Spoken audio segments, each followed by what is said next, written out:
Is your Windows clock outdated, missing features, or not working correctly? Keeping the clock app updated can help fix bugs, improve compatibility, and give you access to the latest available features. In this guide, I'll show you how to update Windows Clock in 2026. First, open the Start menu and search for Microsoft Store. Select the Microsoft Store app to launch it. This is where you can manage updates for many Windows applications, including Clock. Once the Microsoft Store is open, select Library from the navigation menu. The Library section shows apps associated with your Microsoft Store account and provides options for checking available updates. Look for the option to get updates or check for updates, depending on your version of Microsoft Store. Select it and wait while the store checks your installed applications for newer versions.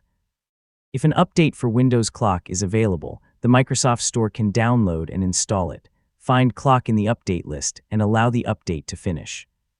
You may see the app version or download progress while the process is running. After updating the Clock app, it's also a good idea to check Windows Update.